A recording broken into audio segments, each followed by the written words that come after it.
Dashkana, Doja, Noah, Nakbaga, oh, Meads, Utsitsi, Ohad Wish, Mandan, Hadadza, Narikra, Meads, Sitska clan. I belong to my grandmother's clan, my mother's clan, the Prairie Chicken clan. I'm from 3 affiliated tribes, and I'm very honored and pleased to be all 3, Mandan, Nueta, Hadadza, and Sanish. Now, it's really a nice pleasure to see all of you young folks here today. I grew up just south of Partial, way down by the water. In fact, where my homeland, my home, my childhood home was right across from Twin Buttes. So when I would stand on the bank on this side of the lake, I could look across and see Twin Buttes.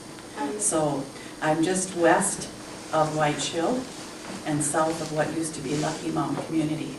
Went to school in Partial, graduated from Partial, taught in Partial, taught school here in Newtown, and now I'm in school again, and I'm working on my doctorate. Now that's a long ways for some little girl from the south end of the reservation to get. And so I just wanted to share that little story with you all because I want you to know that education is very important and that whatever you want to do with the rest of your life, you can. You can do that. And so I just wanted to share that with you for just a little bit. I was working with the Tribal Tourism Program here at Fort Berthold. I've been involved with tourism for many, many years. I started with tourism back at United Tribes in 2002. Now I've just been moving over to the Tribal Education Office over at our tribal office. So that's the department that I'll be working in for the next, as long as they'll keep me there anyway, for a while, I hope. Let's see, tourism. Oops, sorry.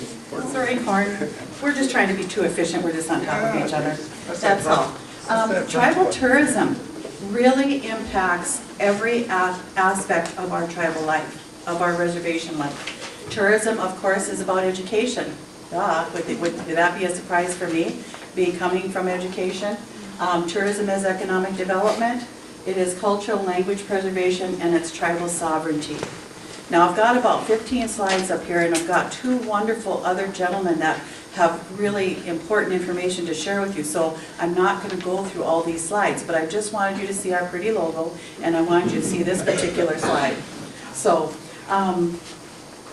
you should all have a little handout here. If you don't have one of these, please stop out in the hallway. There's a table with some wonderful items and a little handout. Now this really talks about our tribal tourism program. And how does that relate to what you're probably thinking now? Tourism and agriculture. Tourism and agriculture. What's the connection? Where are we going with that?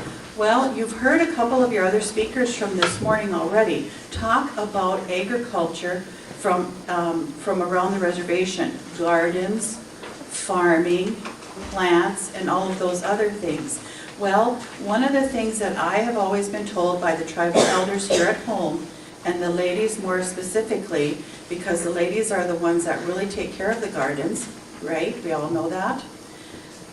Is that we not only planted corn, beans, and squash, but we also planted sunflowers. So we don't necessarily refer to our plants as the Three Sisters, but some other tribes do, and that's how we learn about our plants. Now, in the world of tourism, it's been my experience, and I have learned from other tribes throughout the entire United States, that if not all tribes, but most tribes have a relationship with corn. That's one thing about our Native American cultures that we have that run the same. There's common strands in our Native American cultures, whether you're from the Southwest or the Northeast or just where you're all from, the tribes all have a relationship with corn. Now, what makes us so significant or sets us apart from some of those other tribes in the United States is that we have the Missouri River. And that Missouri River is running through Lake Sacagawea, which is just over here by our casino, right? Now that Missouri River was very important and still is today for our tribes, but guess what? It actually connected us globally long before the internet. Yeah, the Missouri River connected us with the rest of the world before the internet. Want to know why or how? Okay, because if you are in your geography class, or you go back and look at some of your information in your classrooms, the Missouri River is connected to the Mississippi River, and the Mississippi River falls into the Gulf of Mexico. So guess what? All of the traders from all over the world came over to the northern continent, which is where we live, and they wanted to buy and trade for some of the garden products that we have and had back in the days of the earth lodges. And so those people from all over the world came and traded for our products, our agriculture products.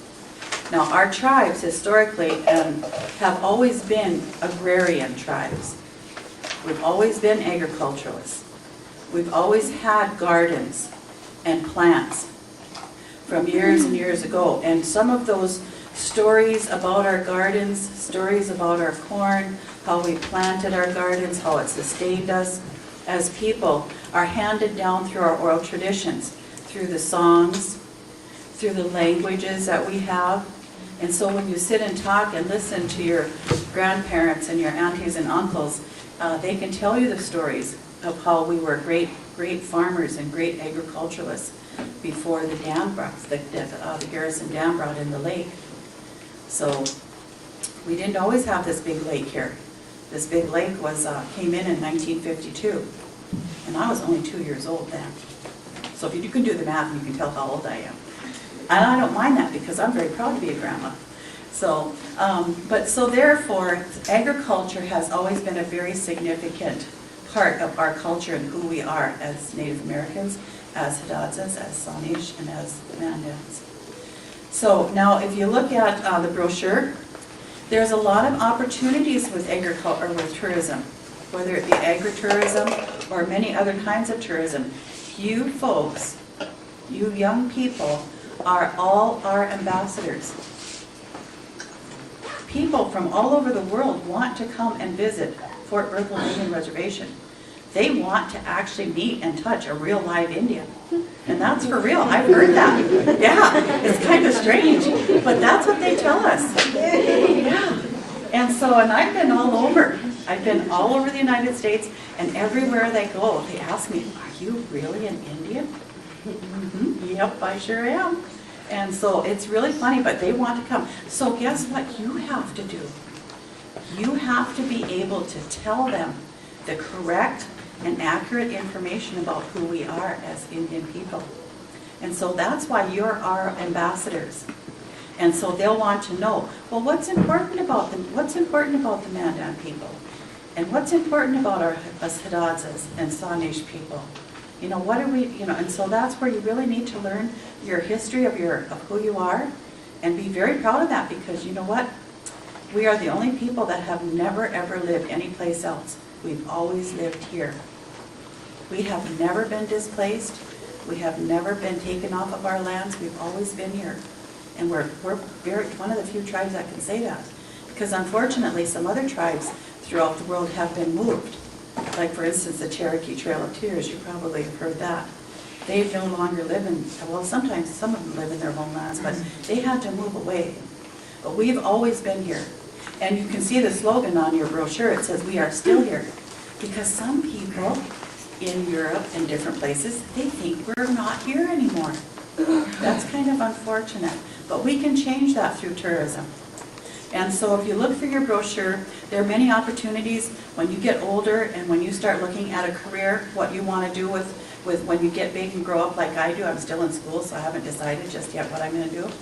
Well, when you decide, tourism has an opportunity there for you to become, work in that field. And it's a wonderful field. It's fun.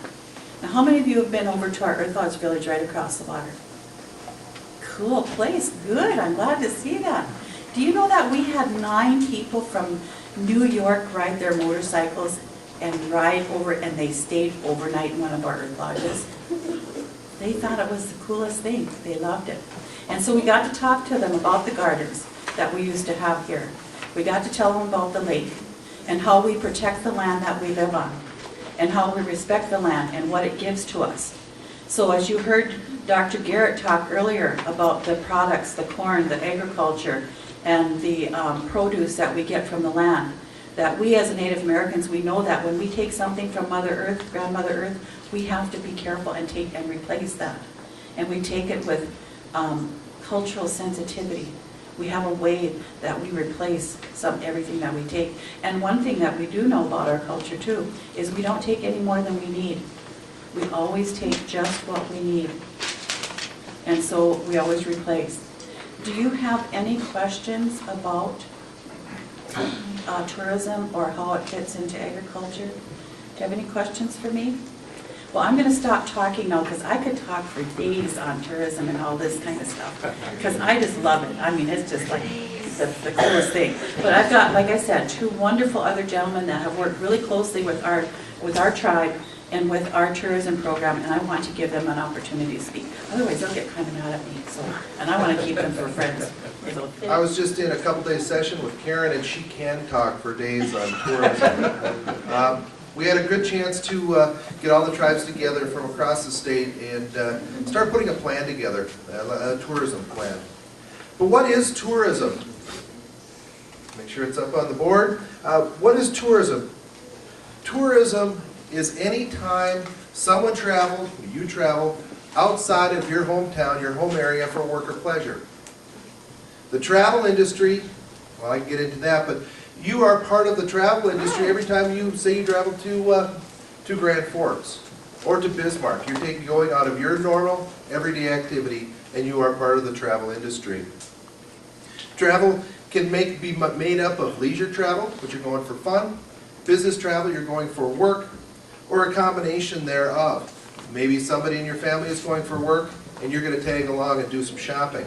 That is that combination. In North Dakota, we've heard for the last couple of years that our economy is doing well. You know, with the oil production, you see that very closely. But also the tourism industry is doing very well as well.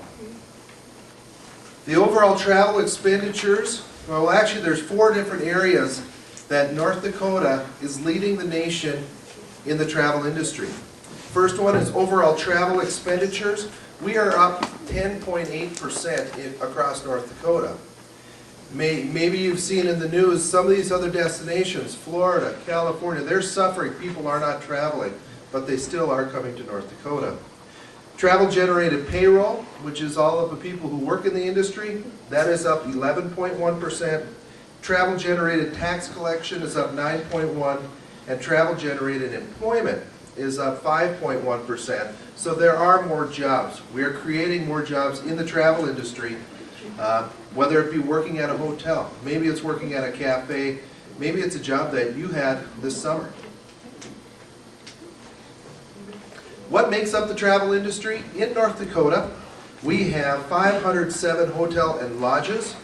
That is increasing nearly daily, mainly because of the increased capacity needed in western North Dakota. We also have 393 campgrounds, 602 attractions, 500 events in 65 different communities across the state, 3 national park areas, 63 national wildlife refuges, which is a huge selling point for people who live outside of our area, 14 state parks, 56 historic sites, 3 national grasslands, 11 scenic byways, 1 being right outside our doors, and then 115 golf courses. Our visitor snapshot. Why are people, who are the people, why are they coming here? Number 1 reason is outdoors. We have the wide open spaces. We can see the sun come up in the morning, we can see it go down at night. We're never tricked by a thunderstorm because we can see it coming for hours. They love to be able to be outside, get the fresh air. They're not in a city. Number 2, they love to come here and hunt and fish. 3, business and pleasure. 4 are special events, and 5 touring. That's your typical vacation that you see in the movies. You load up the car, you drive for 2 weeks, you go back home. That is the number 5 reason for people coming to North Dakota. Where are they coming from? 25% of the people that come to North Dakota are coming from communities that are 250,000 people. Again, they want to be able to get away from the big cities to come and see the sun come up. They want to hear the birds. They want to see the wildlife. 61% of the people who come to North Dakota are coming from out of state. Because, what did we find out last quarter? Most of the people that were looking for North Dakota information were from Illinois, Michigan, and Minnesota. So we're talking Detroit, Chicago, and Minneapolis, St. Paul. They want to be able to come out here where they can drive the open highways.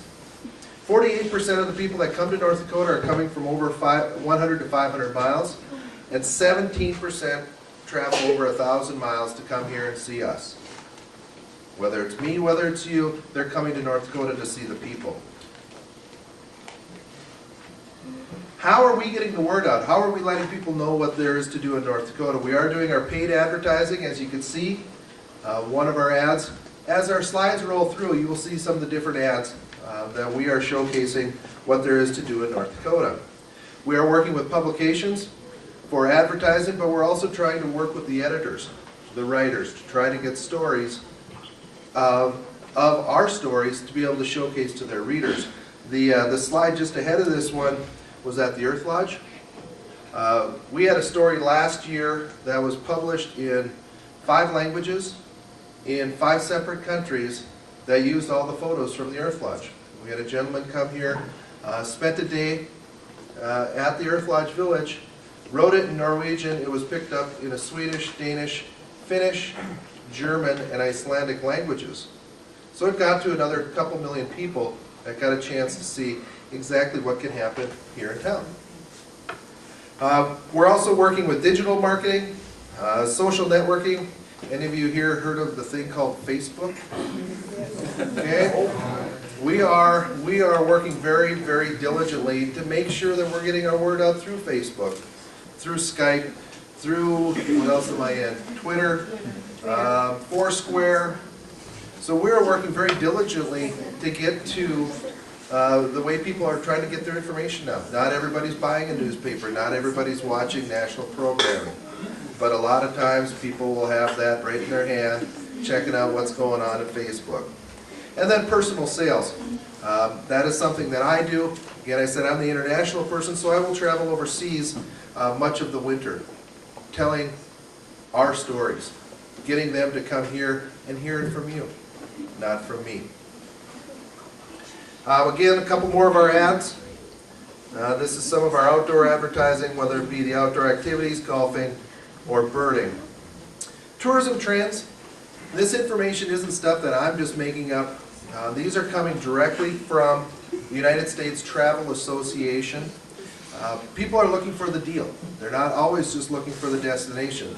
Many of us who live in our areas have 5 or 6 spots where we really want to go. Our bucket list, where we want to go and see. So we'll take a look at what's the best deal of any of those areas. We also are looking at closer to home. A lot of our travelers have been hit by the recession. They're looking at somewhere where they can be close to home so they could travel 3 or 4 days instead of a 2-week vacation. Again, we talked about the urban dwellers wanting out, wanting to get out and see our space, to see our people, and breathe our fresh air. As Karen spoke, they want to learn. They want to learn, they want to go home and take a bit of knowledge home with them. Bragging rights, also Karen brought that up. They want to meet us. They want to be the first person in their community that's been to North Dakota. Whether they're coming from Chicago or coming from Oslo, Norway, they want to be able to show the pictures of, hey, I got a picture of a buffalo, a live buffalo. Nobody else in my community or my family's ever been here before. And family travel. North Dakota is a very family-friendly area to come and visit. So that is something that people are looking at us as a positive. Now I'm going to turn it over to Dean Ihla. He is our development person. He's the person that knows more about agri-tourism than anybody in our staff. Here you go, Dean.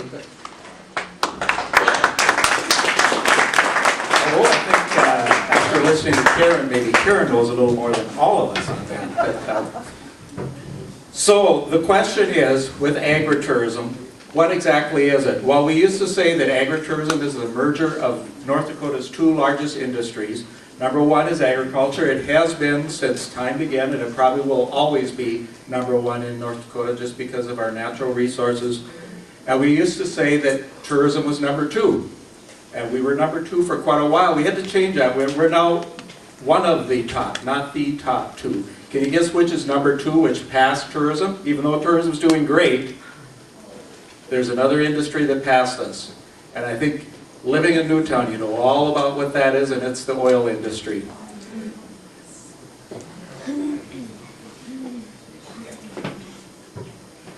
The biggest opportunity you have is kind of a word we made up called edutainment, which is education and entertainment. Now, when you think of agriculture, people across the country, when they think of agriculture, they think of, you know, the old-fashioned farm with, you know, the little putt-putt John Deere tractor and, you know, the two-bottom plow and all of that. Well, as you know, agriculture has changed greatly in the last few years with technology. But it is also education and the history of agriculture of the natives people. So it's not only the modern agriculture, but you have a chance to educate people from across the country and across the world on the history of agriculture that goes way back before the putt-putt tractors. Some of the activities that you can do, you know, it's like, okay, well, you know, we've got a farm, we put the hay, we do this, we do that, but you know, how do we really benefit from that? How can we charge people? Well, a lot of things, like the U-Pick gardens, you'll be learning a lot more about gardens later today. Fee hunting, skeet shooting, working ranches, hiking, biking trails, vineyards. Vineyards is getting very large in North Dakota. Who would have thought a few years ago that we would become big into grape production in North Dakota? Wagon rides, campfires and picnics, wildlife watching, seeding, haying and harvesting, pumpkin patches, corn mazes, all of these are tied to agriculture, but they're a form of tourism and entertainment. But they can also be seasonal events. This isn't something you need to get into that you do year-round, that's your full-time job. There's things like hay rides that you can do in the fall, music and arts events, harvest festivals, pumpkin patches, tours of the seeding, the calving, the different seasons. You can pretty much set your own schedule on what you want, you know, when you want to be in business when it comes to the business of agritourism. The other thing is, well, this sounds like a whole lot of work. You know, we're going to have guests on our farm, we're going to have to feed them, we're going to have to lodge them, we're going to have to entertain them. We just don't have time for that. Well, the thing you can do is think about what other partners in your area can you work with. Maybe there's somebody in town that runs a catering business or wants to run a catering business that can provide meals for your guests. You can build on to existing events. For instance, when you have your events in the community, you can provide that as an option of other things to do while these people are here for the events. The main thing is to reach out for marketing help, and that's a lot of what Fred and I do and our office does, is helping you to get the word out. We have free online listings on our website. You can go in and put your own information in there, update it as often as you need to. We send out e-blasts. A lot of the work through our social media gets the word out to people in specific interests. We have a program where people can sign up for e-blasts based on a specific interest. If they're interested in agriculture, if they're interested in golf, if they're interested in hunting, they will get emails sent to them on their particular interest of what's going on this week, what's going on this season, what's new in North Dakota in your interest. And of course, word of mouth. Word of mouth is always the best advertising. So agriculture is big in North Dakota. These are just some of the crops that we lead the nation on. But the thing is, when it comes to agriculture, even though we lead the nation in all these crops, we still rank number 32 in the number of agritourism businesses. When people think of North Dakota, they think of agriculture a lot of times. Well, that's a farming state. But yet we don't have the product and the people available to sell our agriculture, tell our story about agriculture. We need more people that are involved in agritourism because the demand is there. Just a little example of what some of the other states have. Minnesota has over 200 agritourism providers. Vermont Agri-Tourism adds $20 million to their farmers' pockets. So this can be big money. Wyoming has 150 guest ranches. Right now in North Dakota we have guest ranches, but we do not have any full-service guest ranches in the state of North Dakota where they can get the lodging, the horseback riding, the meals, the whole package. We need more of these products to sell. Like I say, the demand for agritourism, there's 63 million Americans over the age of 16 that visit farms annually. And one of the things that's happening now with North Dakota, primarily that we can benefit because of the oil boom, even though the oil boom has caused a lot of stress on some of our communities, it has gotten, not just the oil boom, but also our economy in general. People are thinking about North Dakota in different ways. A lot of times we only made the news when it was 40 below and we had major blizzards. That's when the rest of the world heard about North Dakota. Now they're hearing about it because of our robust economy. We're the only state in the nation that's had a growing economy through this last recession. And as Fred mentioned, the demand on the egg-based experiences from the foreign countries, that continues to grow. Because a lot of it isn't something that's available in their countries.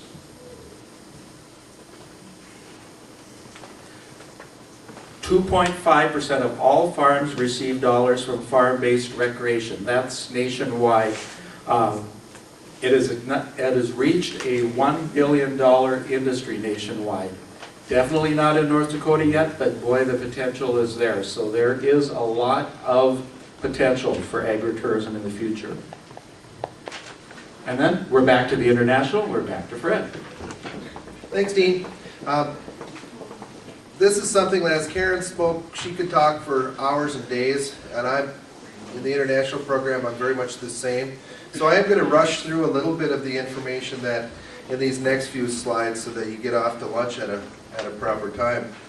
But just tell you a little bit about the international travel. The international travel that we count as international we do not include Canada or Mexico, because a lot of times that will skew what the research that we're looking at. So when I'm talking international, I'm talking across the ocean.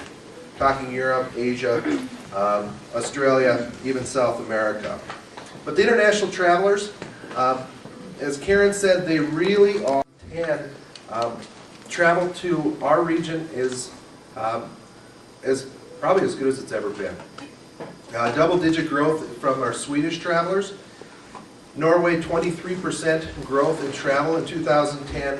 Australia, which is a market that we've just gotten into in the last 3 or 4 years, their travel is up 39% over 2009. That was just for the first 6 months of this past year. Italy, France, both up 18 or 20% too. The total amount of visitors to the U.S. in 2009 is 55 million people. USTA does count Canada and Mexico. They will skew it. They'll be about 31 of those 55 million. But then you look at 3 through 10. The UK, 3.9. Japan, Germany, France, Brazil, Italy, South Korea, and Australia. Of those next 7, I will be actually traveling. I will have boots on the ground in 4 of those countries, sharing your word, sharing our news to those people. Those are the places where people are coming from. If you added the Scandinavian countries of Denmark, Sweden, Norway, and Finland, they work together as one, they would be number 6 right now at just over 1 million people. So we are getting the word out, we are getting to the people that are traveling here. The international market, we are North Dakota. We have representatives from other parts of the state also, but we are going to shows in Norway, Sweden, Denmark. This year I will not be in Finland nor Iceland, but I will be in Australia, Germany, and we have a rep in the UK. We are getting the word out to the media. We're working with tour operators to bring people to North Dakota. As we talked about social media, you can see different ways that I'm trying to get the word out about what's going on. From the back of the room during our, just prior to opening, I was on Facebook, letting people know where I was. That's my Facebook account, my Twitter account, Skype, some of the local websites in the other countries that we have a a partnership with, but we also work with tour operators. So if you're out there, you want to check out to see what we are doing for North Dakota tourism in the international market, get onto Facebook. Get a chance to get out and see what we're doing. We're trying to tell the story of all of North Dakotans. We want to just talk about resources, some of the different resources. We do have material in the back of the room if you'd like more information. Middle table. Right in the middle, about all the information that Dean and I have both spoken about, whether it be getting into the ranching area. As Dean said, we do not have a full-service guest ranch marketed in the international realm yet. We are working with 3 or 4. We could use 5 or 6. So we're trying to compete with the people around us who have numerous amounts of property, and we just need to keep building our product base. So thank you for coming out. It's been a pleasure to speak with you. Marketplace people, thank you very much. Corin, thank you.